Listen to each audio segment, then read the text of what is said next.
ஆண்டவரும் அருமை இரட்சகருமாகிய இயேசு கிறிஸ்துவின் நாமத்தில் வந்திருக்கிற உங்கள் ஒவ்வொருவரையும் அன்போடு வாழ்த்துகிறேன். இந்த புனித வெள்ளி அல்லது குட் ஃப்ரைடே என்று சொல்லக்கூடிய இந்த நாளில் உங்களோடு சந்தித்து பேசுவதில் தெய்வம் தந்த கிருபை எண்ணி நன்றி செலுத்துகிறோம். சிலுவை பாடுகளை குறித்த ஒரு தியானத்திற்காக நாம் இங்கே வந்திருக்கிறோம். சுமார் 2025 ஆண்டுகளுக்கு முன்பு ஆண்டவராகிய இயேசு கிறிஸ்து இந்த பூமியில் வந்து பாடுபட்டு மரித்து அடக்கம் பண்ணப்பட்ட ஒரு தினத்தை இன்றைக்கு நாம் இங்கே அழகாக தியானிப்பதற்காக அல்லது அந்த நாளை நினைவு கூறுவதற்காக இங்கே வந்திருக்கிறோம். ஆண்டவராகிய இயேசு கிறிஸ்துடைய சிலுவை மரணம் என்பது தன்னிச்சையாக நடந்த அல்லது தற்செயலாக நடந்த ஒரு விஷயம் அல்ல. அது தேவனுடைய தீர்மானம். ஆண்டவராகிய இயேசு கிறிஸ்து இந்த பூமியில் வர வேண்டும், அவர் மனிதர்களுக்காக பாடுபட வேண்டும், மரிக்க வேண்டும், 3ஆம் நாள் உயிர்த்தெழ வேண்டும் என்பது தேவனுடைய அநாதி தீர்மானம். அந்த தீர்மானத்தினுடைய வெளிப்பாட்டை தேவன் செய்து முடிப்பதற்காக வந்த தினத்தை இன்றைக்கு நாம் நினைவு கூறும்போது, வேதத்தில் இயேசு பிறப்பதற்கு சுமார் 1000-1500 ஆண்டுகளுக்குள்ளாக எழுதப்பட்ட கிறிஸ்துவின் மரணத்தை குறித்த ஒரு தீர்க்க தரிசன வாக்கை இன்றைக்கு நாம் தியானிக்கும்படி இங்கே வந்திருக்கிறோம். இது இயேசு பிறந்த பிறகு, சுவிசேஷம் அவர் அறிவிக்க தொடங்கின பிறகு நடந்த ஒரு செயல் ஆக ஒருவரும் கருத முடியாதபடி தேவன் எவ்வளவு பெரிய திட்டத்தோடு இயேசு பிறப்பதற்கு ஆயிரக்கணக்கான ஆண்டுகளுக்கு முன்பாக தம்முடைய தாசனாகிய தீர்க்கதரிசியை கொண்டு ஆண்டவர் சொல்லி வைத்திருக்கிற அந்த வாக்கை கொஞ்சம் தியானிப்பதற்காக என்னோடு கூட வேதத்தை கையில் எடுத்துக்கொண்டால் சங்கீதங்களின் புத்தகம் 22:16 முதல் 18 முடிய உள்ள வசனங்கள். நாய்கள் என்னை சூழ்ந்திருக்கிறது, பொல்லாதவர்களின் கூட்டம் என்னை வளைந்து கொண்டது, என் கைகளையும் என் கால்களையும் உருவ குத்தினார்கள், என் எலும்புகளை எல்லாம் நான் எண்ணலாம், அவர்கள் என்னை நோக்கி பார்த்து கொண்டிருக்கிறார்கள், என் வஸ்திரங்களை தங்களுக்குள்ளே பங்கிட்டு என் உடையின் பேரில் சீட்டு போடுகிறார்கள். இது ஆண்டவராகிய தேவன் சொன்ன ஒரு வார்த்தை.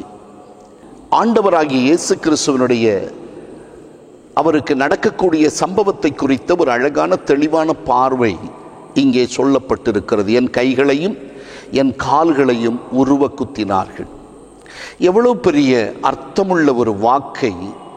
இயேசு பிறப்பதற்கு முன்பதாக அவருடைய சிலுவை மரணத்தை குறித்த ஒரு அழகான அந்த தீர்க்க தரிசன வாக்கு எவ்வளவு தத்ரூபமாய் நிறைவேற்றப்பட்டிருக்கிறது என்பதை நாம் நினைத்து பார்க்க வேண்டும். அவருடைய வஸ்திரத்தை உரிந்தார்கள்.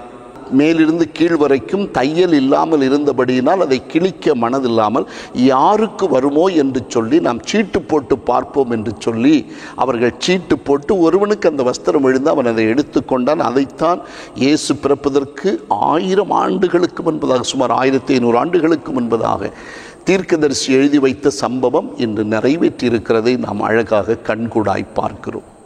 என்னை கேட்கிற தேவனுடைய அன்பு பிள்ளைகளே, கிறிஸ்துவினுடைய மரணம் எவ்வளவு கொடூரமானது என்பதை நினைத்து பார்த்தால், யாருக்காக இந்த மரணம்? ஏன் இப்படி பாடுபட வேண்டும்? அகில உலகத்திலும் மனிதர்கள் பாவத்தில் விழுந்து அக்கிரமத்தில் காணப்பட்டு தங்கள் மனம் போன போக்கில் வாழ்ந்து எதையும் யோசிக்காமல் அவரவர் பாலை பருகுவது போல பாவத்தை பருகி வாழ்ந்ததின் பலன் மனிதர்களுக்கு நரகமும் வேதனையுமான ஒரு இடம் என்பதை தெய்வம் கண்டு அந்த நரக கடலிலிருந்து மனுக்குலத்தை காப்பாற்ற தெய்வம் ஒட்டுமொத்த மனிதர்களுடைய பாவத்திற்காக பாவத்தின் சம்பளமாகிய மரணத்தை தன்னுடைய மரணத்தால் வென்று இன்று அவரை நம்புவோருக்கு நல்வாழ்வு கொடுப்பதற்காக தெய்வம் பண்ணின ஒரு பெரிய திட்டம்தான் கிறிஸ்துவின் சிலுவை மரணம். இந்த சிலுவை மரணம் என்பது மிக கொடூரமானது. நீங்கள் ஆதி நாட்களிலிருந்து வேதத்தை வாசித்தால் மரணம் எப்படி தொடங்கிற்று என்பதை அறிந்து கொள்ள ஆதியாகமத்தின் புத்தகம் 40ஆம் அதிகாரம் 19 முதல் 22 முடிய உள்ள வசனங்கள். முதலாக மரத்தில் தூக்கி கொல்லுகிற ஒரு சம்பவம் இங்கிருந்து தான் தொடங்குகிறது. மனுக்குலம் உண்டாகி கொஞ்ச காலகட்டத்துக்குள்ளேயே மரத்தில் தூக்கி கொல்லும் வழக்கம் இருந்ததை நாம் வேதத்தில் வாசிக்கலாம். இப்பொழுதிலிருந்து மரத்தில் தூக்கி கொல்லுகிற சம்பவங்கள் வேதத்தின் வழியாய் நடந்து வருகிறது. நாட்கள் கடந்தன. இயேசு கிறிஸ்து இந்த உலகத்தில் வந்த காலகட்டம் ரோமர்கள் இஸ்ரவேலை ஆளுகை செய்கிற காலகட்டம். சீசர் ராயன் தேசத்தை ஆண்டு வந்த பொழுது அந்த காலத்தில் தேச துரோகம் செய்தவர்களுக்கு வழங்கப்பட்ட ஒரு பெரிய கொடிய சிலுவை மரணம்தான் அன்றைக்கு காணப்பட்ட சிலுவை மரணம். அது குற்றவாளிகளுக்கு, ஆண்டவராகிய தேவனுக்கு அல்ல, கொடிய குற்றவாளிகளுக்கு கொடுக்கக்கூடிய தண்டனைத்தான் ஆண்டவராகிய இயேசுவுக்கும் கொடுத்தார்கள் என்பதை நாம் இந்த இடத்தில் அறிந்து கொள்ள வேண்டும். சிலுவை மரணம் என்பது மிக கசப்பான ஒரு மரணம். அந்த மரணத்தில் மிகப்பெரிய வேதனை உண்டு. இன்ச் இன்ச்சாக கொன்று ஒரு குற்றவாளி சாவதை மற்றொருவன் பார்த்து இனி ஒருவனும் பாவம் செய்யக்கூடாது, குற்றம் செய்யக்கூடாது என்ற ஒரு நிலையை ஏற்படுத்துவதற்காக இந்த கொடிய சிலுவை மரணம் வழங்கப்பட்டது. அது ஆண்டவராகிய இயேசு கிறிஸ்துவுக்கு அந்த சிலுவை மரணம் வந்தபோது அது அவருடைய சரீரத்தை எவ்வளவு வேதனைப்படுத்தினது, உடலில் எவ்வளவு வருத்தத்தை கொடுத்தது, எத்தனை பாடுகளை தந்தது என்பதை குறித்து அழகாக வேதம் நமக்கு சொல்லுகிறது. என் அன்புக்குரிய தெய்வ பிள்ளைகளே, இயேசு கிறிஸ்துடைய அன்பை விளங்கி கொள்ள வேண்டுமானால் இந்த சிலுவையை நாம் பார்க்க வேண்டும். தெய்வம் மனிதன் மேல் வைத்த அன்பு இன்றைக்கு உலகம் முழுவதிலும் வேதனைப்படுகிற மக்களுடைய துயரங்களை மனதில் சுமந்து கொண்டு மனிதர்களுக்கு ஒரு நல்வாழ்வு கிடைக்க வேண்டும் என்பதற்காக தம்முடைய சொந்த சரீரத்தை சிலுவைக்கு கையளித்த தெய்வக்குமாரனாகிய இயேசுவை இந்த சங்கீத பகுதி தத்ரூபமாய் எடுத்து காட்டுகிறது. மிக வலியோடு அவர் அனுபவித்த துன்பங்களை சொல்லுகிறது. இன்னும் இந்த சங்கீதத்தை தொடர்ந்து வாசித்து பாருங்கள். அவருடைய முதுகில் சாட்டையால் அடித்ததை உழுகிறவன் என் முதுகில் உழுதான் என்று எழுதப்பட்டிருக்கிறது. எவ்வளவு துயரம், எவ்வளவு பாடுகள். இத்தனை பாடுகளையும் அவர் நமக்காக தாங்கிக் கொண்டு அந்த வலியை கிட்டத்தட்ட ஒரு பகல் முழுவதும், ஒரு ரா முழுவதும் அனுபவித்தார் என்றே நான் சொல்லுவேன். அவ்வளவு சித்திரவதை செய்து அவருடைய சரீரத்தில் இருந்து அந்த உயிரை பறித்தெடுத்தார்கள். இது தெய்வம் மனமுவந்து தம்முடைய ஜீவனை மனுக்குலத்திற்கு கொடுத்ததாகும். இன்றைக்கு உலகம் முழுவதிலும் பாருங்கள், அநியாயங்கள், அக்கிரமங்கள், அதிகமான பாவ வழிகள், அசுத்த ஜீவிதங்கள். இன்றைக்கு மனிதன் மனிதனாகவே அல்ல, மிருகத்தை போல் வாழுகிற ஒரு சூழல் பூமி எங்கிலும் நிறைவேறி இருக்கிறது. பாவம் பெருக்கெடுத்து ஓடுகிறது. சாத்தானுடைய தந்திரம் தனக்கு கொஞ்ச காலம் மாத்திரம் என்பதை அறிந்து சாத்தான் மிக ஆக்ரோஷமாக மனிதர்களை கொன்று வருகிறான். மனிதர்கள் மேல் ஆண்டவருடைய அளவற்ற அன்பு இன்றைக்கும் மிக வல்லமையோடு இருக்கிறபடியினால்தான் தெய்வம் மனுக்குலத்தை தன் பக்கம் இழுத்து கொள்ள இவ்விதமான வாக்குகள், அவருடைய செயல்கள், அவருடைய செய்முறைகளை மனிதர்கள் கண்டு ஆண்டவருக்கு பிரியமாய் வாழ வேண்டும் என்ற ஒரே நோக்கத்திற்காக அவருடைய சிலுவை மரணத்தின் அந்த தன்மையை இன்றைக்கும் நாம் தியானிக்கிறோம். அவர் நமக்காக அடிக்கப்பட்டார், அவர் நமக்காக நொறுக்கப்பட்டார், அவர் நமக்காக பாடுபட்டார், அவர் நமக்காக எல்லா துன்பங்களையும் ஏற்றுக்கொண்டார். இதில் 1% கூட ஆண்டவராகிய இயேசுவுக்கு எந்த லாபமும் இல்லை. வேதம் சொல்லுகிறது, அவர் தமக்காக மரிக்கவில்லை, நமக்காக மரித்தாராம். பைபிள் இவ்வளவு அழகாக இந்த வேத பகுதி வழியாக நமக்கு சொல்லும்போது நம் ஒவ்வொருடைய மனநிலையும் கிறிஸ்துவோடு கொண்டிருக்க வேண்டிய அந்த சிந்தையை கொஞ்சம் நினைத்து பாருங்கள். என் ஆண்டவராகிய இயேசு கிறிஸ்துவை கெத்சமனி தோட்டத்திலே அவர்கள் கைது செய்து அப்பொழுதிலிருந்தே அவரை இறுக கட்டி மெல்ல மெல்ல அடிக்க தொடங்கினார்கள், தள்ளத் தொடங்கினார்கள். ஒருவன் பின்னால் இருந்து வேகமாய் போய் என்று சொல்லி கோபத்தோடு ஆக்ரோஷத்தோடு இயேசு கிறிஸ்துவை தள்ளத் தொடங்கினான். அப்போது இருந்தே 600 போர்ச்சவர்கள் நடுவிலே இயேசு கிறிஸ்து அங்கும் இங்கும் இடிக்கப்பட்டும் அலைக்கழிக்கப்பட்டும் நோகப்பட்டும் உபத்திரப்பட்டும் மிகுந்த பாடுகளை சகித்து கொண்டே இருந்தார். பொறுமையை காண்பித்து கொண்டே இருந்தார். ஒரு வார்த்தை கூட அவர்களுக்கு மறு உத்தரவு சொல்லவில்லை. எவ்வளவு அவரை ஏளனம் பண்ண முடியுமோ அவ்வளவு ஏளனம் பண்ணினார்கள். ஆகையால் தான் நாம் வாசித்த வேத பகுதியில் அந்த 16ஆம் வசனம் சொல்வது, நாய்கள் என்னை சூழ்ந்து கொண்டது என்ற வாக்கு பயன்படுத்தப்பட்டிருக்கிறது. சரிதான், நாய்களைப் போல அவர்கள் அவ்வளவு ஆக்ரோஷத்தோடு இயேசு கிறிஸ்துவின் மேல் விழுந்தார்கள். கடித்து குதறுவதற்காக போய் விழுந்தார்கள். ஒரு திருடனை கண்டு நாய்கள் விழுந்து விடுமானால் எந்த அளவுக்கு அவைகள் ஆக்ரோஷமாக இருக்குமோ அதே போல ஆண்டவராக இயேசு கிறிஸ்துவுக்கு எதிராக அவர்கள் குரல் கொடுத்தார்கள். ஈவு இரக்கமின்றி அடிக்க ஆரம்பித்தார்கள்.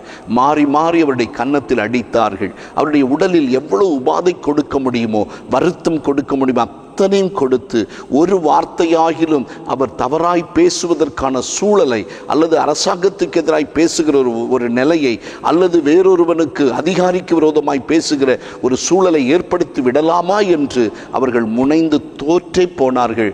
எல்லா அடிகளையும் பொறுமையோடு தாங்கினார் என்று வேதம் சொல்லுகிறது.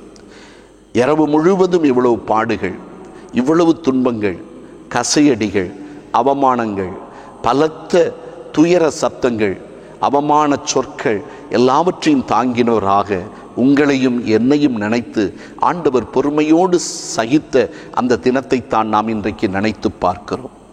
என் அன்புக்குரிய தேவ பிள்ளைகளை, நம்முடைய வாழ்க்கை கொஞ்சம் கவனித்து பாருங்கள். நாம் இன்றைக்கு எப்படி வாழுகிறோம்? நம்முடைய வாழ்க்கையின் நிலை எப்படி இருக்கிறது? ஒருவர் ஒரு சொல்லை சொல்லிவிட்டால் நாம் எவ்வளவா இதன் நிமித்தம் துக்கப்படுகிறோம், வேதனைப்படுகிறோம். அதுவும் நமக்கு அருமையானவர்கள், நமக்கு தேவையானவர்கள், நமக்கு உறவுகள், நம்முடைய சொந்த பந்தங்கள் நமக்கு எதிராக ஒரு வாக்கு சொல்லும்போது எத்தனை உள்ளம் நொந்து வேதனை அடைந்து அது நிமித்தம் வியாதிப்பட்டவர்கள் எத்தனை பேர் யோசித்து பாருங்கள். அப்படிப்பட்ட நிலையில் தெய்வம் மனிதனை நினைத்து மனிதர்கள் இனி இப்படிப்பட்ட நிலையில் சிக்கிவிடக்கூடாது என்று, இப்படிப்பட்ட ஒரு வேதனையிலும் அகப்பட்டு விடக்கூடாது என்று தெய்வம் அனுபவிக்கிற அந்த பாடுகளை கொஞ்சம் நினைத்து பாருங்கள். கிறிஸ்து நமக்கு ஒரு மாதிரி. ஆண்டவராய் இயேசு கிறிஸ்துவின் சிலுவை மரணம் நம்முடைய எல்லாருடைய வாழ்க்கைக்கும் ஒரு வெற்றியின் நிகழ்வு. நாம் தப்பி பிழைப்பதற்கு, நாம் செய்த அநியாயங்களிலிருந்து மீட்கப்படுவதற்கு, நம்முடைய பாடுகளிலிருந்து நாம் வெளியே வருவதற்கு நமக்கு தெய்வம் தந்திருக்கிற நல்ல ஒரு பாக்கியம்தான் கிறிஸ்துவின் சிலுவை மரணம். இந்த சிலுவை மரணத்தின் வாயிலாக தெய்வத்தோடு நாம் நெருங்க முடியும், ஆண்டவருடைய அன்பை அனுபவிக்க முடியும். இவர் பட்டதெல்லாம் நமக்காக. நீங்களும் நானும் தொங்க வேண்டிய இடத்தில் தெய்வம் நமக்காக நம் சார்பில் தொங்கினார். இதை நினைக்கும் போது எந்த மனிதனுடைய உள்ளத்திலும் அன்பு பிறந்தே ஆக வேண்டும். தெய்வத்தின் மேல் அன்பு இப்படித்தான் வெளிப்பட வேண்டும். தெய்வம் நமக்காக செய்த தியாக செயலை மறக்கவே கூடாது. வேதத்தில் வாசிக்கிறோம், முந்தி அவர் நம்மிடத்தில் அன்பு கூர்ந்தபடியால் நாமும் அவரிடத்தில் அன்பு கூற கடனாளிகளாக இருக்கிறோம். இதுதான் நம்முடைய வேதம் நமக்கு கற்றுத்தருகிற ஒரு சரியான பாடம். நம்முடைய வாழ்க்கையில் நாம் அந்த அன்பிற்குள் வர வேண்டும். தெய்வத்தை அன்பு கூறுகிறவர்கள் எத்தனை பேர்? தெய்வத்தை இன்றைக்கு நேசிக்கிற மக்கள் உலகளாவிய நிலையில் இருந்தாலும் கிறிஸ்துவோடு வாழ்ந்து கொண்டிருக்கிற ஒரு மனிதனுடைய நேசம், தெய்வம் நமக்கு செய்த தியாகங்களை, அவர் நமக்கு செய்த நன்மைகளை நினைத்து பார்த்து இந்த உலகத்தில் வாழ வேண்டும். அப்படிப்பட்ட ஒரு வாழ்க்கைக்காகத்தான் கிறிஸ்து சிலுவையில் நமக்காக தாங்கொண்ணா துயரத்தை அனுபவித்தார். கிட்டத்தட்ட அதிகாலை வேளையில் பிலாத்தினுடைய அரண்மனையில் கூடிவிட்டார்கள். இயேசுவை அழைத்து கொண்டு போகிறார்கள். அக்காலத்தின் கவர்னராக இருந்த அந்த மனிதரிடத்தில் இவன் கொலை குற்றம் செய்திருக்கிறான், இவன் சிலுவையில் அறையப்பட வேண்டும் என்ற செய்தியோடு புறப்பட்டு போகிறார்கள். பிலாத்து போராடி பார்த்தார். இவரிடத்தில் ஒரு பாவமும் இல்லை என்று அவர் வாய் திறந்து சொல்லுகிறார். அடிப்பதற்கும் தண்டிக்கப்படுவதற்கு கூட இவரிடத்தில் குற்றம் இல்லை. அப்படி இருக்கும்போது இவரை எப்படி நான் சிலுவையில் அறைவது என்று சொல்லி அவன் திரும்பி கேட்க, ஜனங்கள் எல்லாரும் அவரை சிலுவையில் அறையும் என்று உரக்க கூவினார்கள்.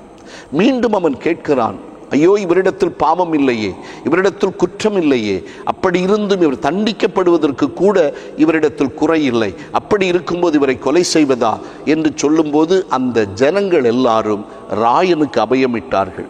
நீர் சிலுவையில் இயேசுவை அறையாவிட்டால் சீசருக்கு எதிரானவர் என்ற குரலையே கொடுத்து விட்ட போது பயந்தவனாக கிறிஸ்துவை மனமில்லா மனதோடு சிலுவையில் அறைவதற்கு ஒப்பு கொடுத்தார். அந்த சாசனம் எழுதப்பட்டது. இயேசு கிறிஸ்து தன்னுடைய சிலுவையை சுமந்து கொண்டு கொல்கதா மேட்டிற்கு போன சம்பவத்தை கொஞ்சம் நினைத்து பாருங்கள். அந்த நிமிடம் முதல் அவருடைய சரீரம் கசக்கி பிழிய தொடங்கப்பட்டது. தலையில் முள்முடி சூட்டி அவரை வாரினால் அடித்து அவருடைய தண்டனையை நிறைவேற்றி இனியாவது அவரை கொலை செய்யாமல் விடுவார்கள் என்று பிலாத்து நினைத்து அடித்து அவருக்கு முன்பாக ஒரு சிவப்பு போர்வை உடுத்தி தலையிலே முள்முடியை வைத்து கொண்டு நிறுத்தினான். இதோ உங்களுடைய ராஜா என்றான். அப்படியாவது ஜனங்கள் இவரை கொலை செய்யாமல் விடுவார்கள் என்று நம்பியிருப்பான் என்று நான் நினைக்கிறேன். பிலாத்துவினுடைய எண்ணம் அப்படி ஒன்று இருந்திருக்கக்கூடும். ஆனால் ஜனங்களோ இல்லை, இவனை அகற்றும், இவனை சிலுவையில் அறையும், இவனை அகற்றும், இவனை சிலுவையில் அறையும் என்றே கூப்பிட்டார்கள். முடிவில் அவருடைய கூப்பாடு அவர்கள் பக்கம் ஜெயம் கொடுத்தது. இயேசு தன்னுடைய சிலுவை எடுத்துக்கொண்டு கொல்கொதா மலையை நோக்கி நடக்க ஆரம்பித்தார். என்னை கேட்கிற தேவனுடைய அன்பு பிள்ளைகளே, இன்றைக்கு அநேக மனிதனுடன் தன்னுடைய வேதனையை சுமந்து கொண்டு திரிவதை நாம் பார்க்கிறோம். மனிதர்களுடைய வேதனை நீங்குவதற்கு தெய்வம் தந்திருக்கிற ஒரே இடம் ஆண்டவராகிய இயேசு கிறிஸ்துவுடைய சிலுவை அடிவாரம். கல்வாரியிலே அவருடைய பிரசன்னத்தை நாம் உணரலாம். தெய்வம் கல்வாரியின் நன்மைகளால் நம்மை நிரப்புவதற்காக ஆண்டவராகிய இயேசு அந்த சிலுவையை சுமந்து கொண்டு இதோ அந்த கல்வாரி மேட்டுக்கு நேராய் போகும்போது சாறை சாறையாய் மக்கள் அவரை பரிகசிப்போர் ஒரு பக்கம், அவருக்காக மாரடித்து புலம்புவோர் ஒரு பக்கம், இப்படி துயரத்திலும் துன்பத்திலும் கிறிஸ்து தம்முடைய சிலுவையின் பாடுகளை அனுபவிக்க அவர் புறப்பட்டு போனார். நீங்கள் வேதாகமம் முழுவதையும் நீங்கள் வாசித்தால் அவர் தமக்காக அல்ல, நமக்காகவே இத்தனை பாடுகளையும் அனுபவித்தார் என்று வாசிக்கிறோம். மத்தேயு எழுதின சுவிசேஷம் 27ஆம் அதிகாரம் 25ஆம் வசனத்தை வாசித்து பாருங்கள். இயேசு அநியாயமாக குற்றம் சாட்டப்பட்டார் என்பதை பைபிள் பதிவு செய்திருக்கிறது. அவரிடத்தில் குற்றமில்லை, அவர் அநியாயமாய் குற்றம் செய்யப்பட்டார் என்பதை குறித்து பைபிள் தெளிவாக சொல்லுகிறது. ஏசாயா தீர்க்க தரிசன புத்தகம் 50ஆம் அதிகாரம் 6ஆம் வசனத்தை வாசித்து பாருங்கள். உமிழ்நீருக்கும் அவமானத்திற்கும் அவர் உட்படுத்தப்பட்டார் என்று நாம் வாசிக்கிறோம். உமிழ்நீர், அவமானம், அவ்வளவு பெரிய உபத்திரவத்தை இயேசு சந்தித்தார். இவையெல்லாம் எழுதப்பட்டது. இயேசுக்கு என்ன சம்பவிக்கும் பாருங்கள். காரி முகத்தில் துப்பினதையும் இயேசு பிறப்பதற்கு 700 அல்லது 800 ஆண்டுகளுக்கு முன்பு தீர்க்கதரிசியாகிய ஏசாயா அழகாய் எழுதி வைத்திருக்கிறார். ஒவ்வொரு செயலும் அவருக்கு என்னென்ன சம்பவிக்கும், மக்கள் அவரை சிலுவையில் அறைந்த பிறகு என்ன சொல்லுவார்கள், எப்படி தலையை துலுக்குவார்கள், என்னென்ன சொல்லி அவரை திட்டுவார்கள், தூஷிப்பார்கள் என்பதை குறித்தும் இயேசு பிறப்பதற்கு எத்தனையோ ஆயிரக்கணக்கான வருஷங்களுக்கு முன்பாக எழுதப்பட்ட வாக்குகளைத்தான் நாம் இப்போ பார்த்தோம். அப்படியானால் தேவனுடைய திட்டம் எவ்வளவு அருமையானது, எவ்வளவு அதிகமாய் நம்மை நேசித்து அந்த திட்டத்தோடு நம்மை நடத்த ஆண்டவராகிய தேவன் கிருபை செய்தார் என்பதை உணர்ந்து பாருங்கள். இவையெல்லாம் நமக்காக, இன்று பூமியில் வாழ்கிற மனிதர்களுக்காக, இயேசு பிறப்பதற்கு முன்பாக வாழ்ந்த மனிதர்களுக்காக ஆண்டவர் மத்தியில் ஒரு பாடை அனுபவித்து இயேசு பிறப்பதற்கு முன்னே இருந்த மனிதர்களும் தப்பிக்கொள்ளவும், இயேசு பிறந்த பிறகு இனி பிறக்க போகிற மனிதர்கள் தப்பிக்கொள்ளவும், முழு மனு குலத்துக்கும் ஒரே மத்தியஸ்தராக ஆண்டவராக இயேசு கிறிஸ்து பூமிக்கும் வானத்துக்கும் நடுவாக தொங்கினார். இதை நாம் அழகாக இன்றைக்கு உணர்ந்தால்தான் நம்முடைய எதிர்கால நன்மைகள் எப்படி இருக்கும் என்பதை அறிந்து கொள்ள முடியும். இவ்வளவு அருமையான நன்மைகளை தெய்வம் நமக்காய் வைத்திருக்க, இந்த நன்மைகளை இன்றைக்கும் மனிதன் முன்பாய் தெய்வம் கொடுத்திருக்க, அதை எவரோ ஒருவர் அனுபவிக்காவிட்டால் நஷ்டம் அந்த மனிதனுக்குத்தான் என்பதை அறிந்த வண்ணமாகத்தான் இன்றைக்கும் ஆண்டவர் நம்மோடு இடைப்பட்டு கொண்டிருக்கிறார். என்னை கேட்கிற தேவனுடைய அன்பு பிள்ளைகளே, உங்களுடைய வாழ்க்கையில் கிறிஸ்துவின் மரணம் உங்களுக்காக என்பதை இன்றாவது நீங்கள் அறிந்து கொள்ள வேண்டும். நான் அவரை விசுவாசித்து ஏற்றுக்கொள்ளும் போது அவருடைய பாடு மரணங்களின் சாயல் என்னுடைய வாழ்க்கைக்கு சொந்தமாகி எனக்கு ஒரு நல்ல வாழ்வு கிடைப்பதற்கு ஆண்டவர் உதவி செய்வார் என்பதை அறிந்து இன்றைக்கு கர்த்தரிடத்தில் மனம் திரும்புவது நல்லது. ஒவ்வொரு மனிதனுடைய வாழ்க்கையிலும் ஒரு பேரானந்த காலம் உண்டு. அது தெய்வத்தை இருதயத்தில் ஏற்றுக்கொள்ளும் போது வருகிற ஆனந்தம். இன்றைக்கு அந்த ஆனந்தத்தை ஆண்டவர்களுடைய வாழ்க்கையிலே கொடுப்பதற்காகத்தான் இங்கே இந்த வார்த்தைகள் மூலம் நம்மோடு அவர் பேசுகிறார். வேதம் முழுவதையும் வாசித்து பாருங்கள். மனிதனுக்காக தெய்வம் செய்த தியாகங்கள், செய்த நன்மைகள், செய்த அனுபவங்கள், ஆண்டவர் அவர்களுக்கு கொடுத்த கிருபைகள் எல்லாவற்றையும் தாராளமாய் பார்க்க முடிகிறது. ஆகையால் சிலுவை மரணத்தின் வாயிலாக லாபம் பெறுவது மனிதர்களாகிய நீங்களும் நானும். இந்த வார்த்தைகளை கேட்கிற உங்களுக்காகத்தான் இன்றைக்கும் இந்த வார்த்தையை ஆண்டவர் சொல்லிக் கொண்டிருக்கிறார். ஒருவேளை இதுவரைக்கும் இயேசு கிறிஸ்துவை நீங்கள் சொந்த இரட்சகராக ஏற்றுக்கொள்ளாவிட்டால் இன்றைக்கு உங்கள் இருதயத்தில், ஆண்டவரே, நான் உம்மை விசுவாசிக்கிறேன், இது தெய்வம் எங்களுக்கு தந்த ஒரு பெரிய திட்டம், அதை நான் அங்கீகரிக்கிறேன், ஏற்றுக்கொள்கிறேன் என்று சொல்லுவீர்கள் என்றால், இயேசுவுக்கு உங்களுடைய வாழ்க்கையை அர்ப்பணிப்பீர்கள் என்றால், ஒரு நிச்சயமான நன்மை உங்களுடைய குடும்பத்தில் வந்து சேரும் என்பதை அறிந்து கொள்ளுவீர்களாக. உங்களுடைய வாழ்க்கையில் ஒரு பெரிய மாற்றம் வரத்தான் செய்யும். ஆக கிறிஸ்துவின் பாடு மரணம் கொடூரமானது. உமிழ்நீருக்கும் அவமானத்துக்கும் ஆண்டவர் அவரை நமக்காக ஒப்பு கொடுத்தார். நம்ம மேலே தான் எல்லாரும் காரை துப்பணும், இப்படியா வாழ்ந்தாய், இப்படியாய் நடந்தாய், இப்படியாய் செயல்பட்டாய் என்று காரி துப்பி இருக்க வேண்டும். ஆனால் அதை மாற்றி ஆண்டவராய் இயேசு கிறிஸ்துவின் முகத்தில் எல்லாரும் காரி துப்பினார்கள். அக்காலத்தில் காரி துப்புதல் என்பது ஒருவனை அவமானப்படுத்துவதனுடைய கடைசி செயலாகும். அது ஒரு இழி செயல். அதை இயேசுவுக்கு செய்யும்போது கொஞ்சம் கூட அந்த முகத்தை அவர் சுளிக்கவில்லை. அவருடைய வாயிலிருந்து புறப்பட்டு வந்த அந்த உமிழ்நீர் நாற்றமுடையதாய் இயேசுவின் முகத்தில் விழுந்தது வழியும் போது அவர் ஒன்று கூட கசந்து கொள்ளவில்லை. அமைதியாக, பொறுமையாக அதை தாங்கிக் கொண்டார் என்று நாம் அறிந்து கொள்ள வேண்டும். அவ்வளவு பாடுகளை கிறிஸ்து நமக்காக அனுபவித்தார். சங்கீதங்களின் புத்தகம் 129 3 வாசித்து பாருங்கள். உழுகிறவர்கள் முதுகின் மேல் உழுதார்கள். உழுகிறவர்கள் முதுகின் மேல் உழுதார்கள். அதாவது கலப்பையை கொண்டு நிலத்தை உழுவது போல ஆண்டவராக இயேசு கிறிஸ்துவை அப்படியே அந்த தூணில் கட்டி வைத்து அவருடைய முதுகில் சாட்டையால் அடித்து அந்த சாட்டை இழுத்து எடுக்கும்போது உண்டான அந்த பெரிய பள்ளத்தை பைபிள் நமக்கு இவ்வளவு அழகாக சொல்லுகிறது. இதையெல்லாம் கிறிஸ்து நமக்காக சகித்தார். பாடுகளை அனுபவித்தார், உபத்திரவத்தை சகித்தார். இத்தனையும் அவருக்கு சம்பவித்த பிறகு அவர் ஒருபோதும் நம்மையோ தெய்வத்தையோ அவர் விட்டுவிடவே இல்லை. கிறிஸ்துவின் வல்லமையை அவர் தம்முடைய வலிமையோடு இணைத்து கொண்டு ஆண்டவருடைய பொறுமையை அங்கே நமக்கு காண்பித்ததை மிக தெளிவாக நாம் இந்த வசனத்தில் பார்க்க முடியும். எந்த மனிதனாலும் இந்த இடத்தை ஃபேஸ் பண்ணவே முடியாது. ஆண்டவராக இயேசு கிறிஸ்து அவர் தெய்வமாய் இருக்கிறதினால் நமக்காக அதை சகிக்க முடிந்தது, பொறுக்க முடிந்தது. அந்த இடத்தில் வேறு எந்த மனிதனும் ஜெயித்து விடுவது இல்லை என்பதுதான் என்னுடைய எண்ணம். என்னை கேட்கிற தேவனுடைய அன்பு பிள்ளைகளே, ஆகையால் கிறிஸ்து நமக்காக இத்தனை பாடுகள் பட்டது நம் ஒவ்வொருத்தருடைய வாழ்க்கையின் நன்மைக்காக என்பதை அறிந்து கொண்டு இன்று உங்களுடைய வாழ்க்கையை அவருக்கு கொடுத்தால் எவ்வளவு அவர் சந்தோஷப்படுவார். உங்களுடைய வாழ்வு என் இயேசப்பாவுக்கு சொந்தமாகட்டும் என்று ஒருவர் அர்ப்பணித்தால் எவ்வளவு மகிழ்ச்சி ஆவார் என்பதை அறிந்து கொள்ளுங்கள். மத்தேயு எழுதின சுவிசேஷம் 27 அதிகாரம் 34 வசனத்தை பாருங்கள்.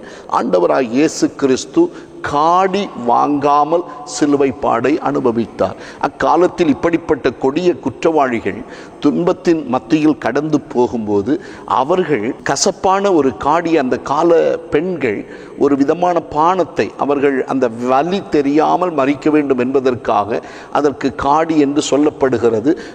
அது ஒரு விதமான மயக்க நிலை உருவாக்கக்கூடிய ஒரு வஸ்துதானாம். அதை அவருக்கு கொடுத்த போது அவர் ருசி பார்க்கவே இல்லை. முழு சரீரத்திலும் ஆண்டவர் அந்த வலியை சுமந்தார் என்பதை நாம் அறிந்து கொள்ள முடியும். இன்றும் இத்தனை பாடுகள் கிறிஸ்து சகித்து கொண்டிருக்கும் போது நாம் எவ்வளவாய் கர்த்தரிடத்தில் நெருங்கணும். இன்னும் வேதம் என்ன சொல்லுகிறது? ஏசாயா 53 அதிகாரம் 7 வசனம், சத்தமிடாத ஆட்டை போல ஆண்டவராகிய இயேசு கிறிஸ்து அப்படியே போய் நின்று கொண்டார், பொறுமையோடு சகித்தார், பாடு அனுபவித்தார். இதெல்லாம் கிறிஸ்து படப்போகிற பாடுகளினுடைய வெளிப்பாடு. இப்படியெல்லாம் அவர் அடிக்கப்படுவார், இப்படியெல்லாம் நொறுக்கப்படுவார், இப்படியெல்லாம் அவர் துன்பப்படுத்தப்படுவார் என்பதை குறித்து அவர் பிறப்பதற்கு முன்பாக சொல்லப்பட்ட தீர்க்க தரிசன வாக்குகளைத்தான் இங்கே வாசிக்கிறோம். பாருங்கள், அப்போஸ்தலர் நடபடி 7 அதிகாரம் 58 வசனம், அவர் பாளையத்திற்கு புறம்பே அடிக்கப்படுவார் என்பது எழுதப்பட்டிருக்கிறது. பாளையத்திற்கு புறம்பே அவர் அடிக்கப்பட்டார். எபிரேயர் 13 அதிகாரம் அதனுடைய 12 வசனம், இயேசுவும் நகர வாசலுக்கு புறம்பே போய் பாடுபட்டார். இப்படி மரணம் அடைகிறவர்கள் எருசலேமுக்குள் மரணம் அடையக்கூடாது, அவர்கள் சபிக்கப்பட்டவர்கள், அவர்கள் நகரத்திற்கு புறம்பான ஒரு பகுதியில் அவர்கள் கொல்லப்பட வேண்டும் என்ற எண்ணத்தோடு கூட அவர்களை அன்றைக்கு கொலை செய்ய கொண்டு போனார்கள். ஆண்டவர் தம்முடைய சிலுவையை சுமந்து கொண்டு இத்தனை பாடுகளையும் அனுபவித்தது எதற்கு தெரியுமா? உங்களையும் என்னையும் நரக கடலிலிருந்து காப்பாற்ற. நம் ஒவ்வொருடைய வாழ்க்கையில் தெய்வம் அதிகமான நன்மைகளை தர, தெய்வ இனிமையை கொடுக்க நீங்கள் சுவையாய் மாற வேண்டும். உங்கள் வாழ்க்கை மகிழ்ச்சியாய் மாற வேண்டும். உங்கள் குடும்பம் இனிப்பாய் மாற வேண்டும். இந்த ஒரே காரணத்திற்காக அத்தனை கசப்புகளையும், சிலுவையின் கசப்பு, எல்லா விதமான அவமான கசப்பு, எல்லா உபத்திரவ கசப்பு அனைத்தையும் கிறிஸ்து ஏற்றுக்கொண்டு இதோ சிலுவையிலே ஆண்டவரை அறைகிற அந்த ஒரு நிகழ்ச்சி கொஞ்சம் பாருங்கள். அப்படியே அவரை இழுத்து கொண்டு அந்த கொல்கதா மேடு வருகிறது. இப்போது அந்த கொல்கதா மேடு வந்த உடனேயே இயேசு கிறிஸ்துவினுடைய வஸ்திரத்தை உரிந்தார்கள். அவமானமாக இருக்குமா இல்லையா? உரிந்தார்கள். உரிந்து அவரை அப்படியே கீழே தள்ளி அவருடைய கையை இழுத்து ஒரு சிலுவையின் மேல் வைத்து அதை ஆணியால் அடைத்தார்கள். இன்னொரு கையை இழுத்து இன்னொரு பக்கம் வைத்து ஆணியால் அறைந்தார்கள். அந்த வேளையை கொஞ்சம் யோசித்து பாருங்கள். எவ்வளவு உபத்திரவத்தின் வேளை. இயேசுவின் தாயாக மரியாள் அதை பார்த்து கொண்டிருக்கும் அதனுடைய உள்ளம் என்ன வலித்திருக்கும், எவ்வளோ துன்பமாயிருக்கும். கிறிஸ்துவின் சீஷர்கள் ஒரு சிலர் அந்த இடத்தில் நின்று கொண்டு நெஞ்சு வலிக்க நிற்கிறார்கள். இயேசுவின் அந்த பாடுகளை தாங்கிக் கொள்ள முடியவில்லை. ஒருவன் ஓடி வந்தான், 2 கால்களை ஒன்றாய் இணைத்து ஒரு பெரிய ஆணியை தூக்கி அந்த காலின் மேல் அறைந்து சிலுவையோடு அவரை கட்டி போட்டான். எத்தனை உபத்திரம், எத்தனை பாடுகள், இத்தனை வலிகளையும் தான் இயேசு பிறப்பதற்கு முன்பாகவே சுமார் 1500 ஆண்டுகளுக்கு முன்னே அழகாக தீர்க்க தரிசனமாய் எழுதி வைத்து இப்படியெல்லாம் அவருக்கு சம்பவிக்கும் என்று சொல்லி இருக்கும்போது, என்னை கேட்கிற தெய்வ பிள்ளைகளே, அன்புக்குரிய சகோதர சகோதரிகளே, இந்த கிறிஸ்துவை உங்களுடைய இருதயத்தில் சொந்த இரட்சகராக ஏற்றுக்கொள்ள வேண்டியது எத்தனை அவசியம் என்பதை இன்றைக்கு நன்றாக உணர்ந்து கொள்ளுங்கள். உங்கள் வழிகளை தெய்வத்துக்கு திருப்புங்கள். இனி பாவத்தில் வாழ்ந்தது போதும், இனி அக்கிரமத்தில் வாழ்ந்தது போதும். எனக்காக ஒருவர் இப்படி மரிக்கும் போது அவர் மேல் அன்பு வைக்காமல் வாழ்ந்தால் நான் மனிதனாக இருந்து என்ன பயன் என்ற யோசனை நம்மில் பலருக்கு வர வேண்டாமா? யோசித்து பாருங்கள். நமக்காக ஒருவர் உயிர் தியாகம் செய்யும் போது அவருக்காக ஏதாகிலும் செய்ய நீ முன்வராவிட்டால் எப்படி மனிதனாய் இந்த பூமியில் வாழ்ந்ததின் நியாயம் இருக்க முடியும் என்பதை யோசித்து பாருங்கள். ஆகையால் இன்று இந்த வார்த்தைகள் வழியாக தெய்வம் நமக்கு தந்திருக்கிற நல்ல வாக்குகளை உங்கள் இருதயத்தில் பதித்து கொண்டு, ஒருவேளை கிறிஸ்துவுக்கு இன்னும் நீங்கள் முழுமையாக உங்களை தரவில்லை என்றால், இன்றைக்கே சிலுவையில் அறையப்பட்டு உபத்திரப்படுத்தப்பட்டு நமக்காக இத்தனை பாடுகள் அனுபவித்த அன்புக்குரிய தெய்வத்துக்கு உங்கள் இருதயத்தை முழுமையாய் நீங்கள் தர வேண்டும். ஆண்டவராகிய இயேசுவுக்கு உங்களை அர்ப்பணித்து விடுங்கள். கிறிஸ்துவின் சிந்தை இன்றைக்கு உங்களுடைய வாழ்க்கையில் ஒரு பெரிய மாற்றத்தை கொண்டு வருவதற்கு உங்கள் இருதயத்தை முழுமையாய் கர்த்தருக்கு தாருங்கள். ஆண்டவரோடு உங்களை இணைத்துக் கொள்ளுங்கள். இயேசு கிறிஸ்துவினுடைய அன்பு இன்றைக்காவது நமக்கு புரியட்டும். இந்த வார்த்தைகள் நம் ஒவ்வொருடைய உள்ளத்திலும் பெரிய தாக்கத்தை ஏற்படுத்தட்டும். கிறிஸ்து எனக்காக மரித்திருக்க நான் அவருக்காக ஏதாகிலும் செய்ய வேண்டும். இதுதான் நம் ஒவ்வொருடைய இருதயத்திலும் வரவேண்டிய எண்ணம். ஏதாகிலும் என் ஆண்டவருக்காக நானும் செய்வேன், என் தெய்வத்துக்காக நானும் என்னுடைய வாழ்வின் ஏதாகிலும் ஒன்றை நான் விடப்போகிறேன். இந்த பாவத்தை நான் விட்டுவிடுகிறேன், இந்த அருவருப்பை நான் விட்டுவிடுகிறேன். என் ஆண்டவருடைய உள்ளம் நொறுங்கக்கூடிய எந்த பாவச் செயலையும் நான் இன்று முதல் என் வாழ்க்கையில் வைத்திருக்க மாட்டேன். இந்த ஒரு வாக்கு என் ஆண்டுடைய உள்ளத்தை எவ்வளவு சந்தோஷப்படுத்தும் தெரியுமா?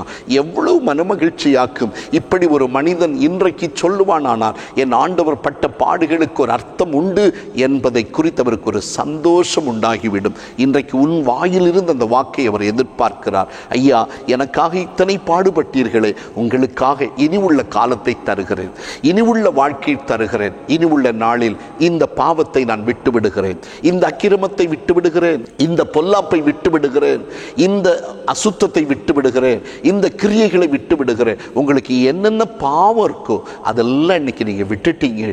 ஆண்டவர் சமூகத்தில் முழுமையா ஒப்படைத்து, ஆண்டவரே நான் உமக்காய் வாழ்வேன் என்று சொல்லுவீர்கள் என்றால் அது ஆண்டவருடைய உள்ளத்தை எவ்வளவு சந்தோஷப்படுத்தும். என்னை கேட்கிற தேவனுடைய அன்பு பிள்ளையே, நமக்காக மரித்தவருக்காக ஏதாகிலும் நாம் செய்ய வேண்டாமா? நம்முடைய வாழ்க்கையை மாற்றிக் கொடுக்க வேண்டாமா? சிந்திப்போம், நம்முடைய வாழ்க்கையை அர்ப்பணிப்போம், ஜெபிக்கலாம். அப்படியே கண்களை மூடி, சிலுவையில் தொங்கும் இயேசுவை பார், திரு ரத்தம் சிந்தும் தேவனை பார். சிலுவையில் தொங்கும் இயேசுவை பார், முள்முடி தலையில் பாருங்களே, முகமெல்லாம் இரத்தம் அழகில்லை. முள்முடி தலையில் பாருங்களே, முகமெல்லாம் இரத்தம் அழகில்லை. கள்வர்கள் நடுவில் கதறுகிறார், கள்வர்கள் நடுவில் கதறுகிறார். கருணை தேவன் உனக்காக, சிலுவையில் தொங்கும் இயேசுவை பார், திரு ரத்தம் சிந்தும் தேவனை பார். சிலுவையில் தொங்கும் இயேசுவை பார். அப்படியே ஆண்டவரை நோக்கி பார்த்து, இயேசுப்பா உங்களை நேசிக்கிறோம். ஆண்டவரே, எனக்காக நீர் பட்ட பாடுகளை நினைக்கிறேன், எனக்காக நீர் அனுபவித்த உபத்திரவங்களை நினைக்கிறேன், எனக்காக நீ கொல்கதா மலை மேட்டிலே பட்ட பாடுகளை நினைக்கிறேன். இன்றைக்கும் இந்த வார்த்தைகளை கேட்டு, ஏசப்பா நீர் எனக்காக மரித்தீரே, உமக்காக என்னை நான் தருகிறேன், இனி பாவம் இல்லாமல் வாழுவேன், இந்த உலகத்தில் எந்த பாவத்தையும் நான் செய்ய மாட்டேன் என்று சொல்லுகிற அந்த வாக்கு என் ஆண்டவருடைய உள்ளத்தை மகிழ்ச்சியாக்குகிறபடியால் ஒவ்வொரு சகோதரனும் சகோதரியும் உங்களுடைய வாழ்க்கையை உங்களுக்காக பாடுபட்டு உங்களுக்காக ஜீவனை கொடுத்த தெய்வமாகிய இயேசு கிறிஸ்துவுக்கு திருப்புங்கள், அவர் கையிலே கொடுங்கள். இனி வாழ்வது நான் அல்ல, நீரே எனக்குள் வாழ வேண்டும், என்னுடைய வாழ்க்கை உமக்கு தருகிறேன் என்று சொல்லுங்கள். ஆண்டவர் ஒவ்வொரு மகனையும் ஒவ்வொரு மகளையும் இன்று இந்த வேளையில் சந்திக்க போதுமானவர். ஒருவேளை நீ கண்ணீரோடு முழங்கால் படியிட்டு இயேசு கிறிஸ்துவை நோக்கி கூப்பிடுகிற வேளையில் ஒரு வல்லமை உன்மேல் இறங்காமல் போகாது, உன் வாழ்வை ஒரு மாற்றங்கள் தொடாமல் போகாது. உன்னுடைய வழிகள் ஆண்டவருக்கு பிரியமாய் மாற கர்த்தர் உதவி செய்வாராக. இப்பொழுதே ஒவ்வொரு மகனும் மகளும் உமக்கு பிரியமாய் வாழ்ந்து கொள்ள கிருபை செய்யும். தூய கரத்தில் வைக்கிறோம், இயேசுவின் நாமத்தில் பிதாவே, ஆமென், ஆமென். ஆண்டவர் உங்களை ஆசீர்வதிப்பாராக.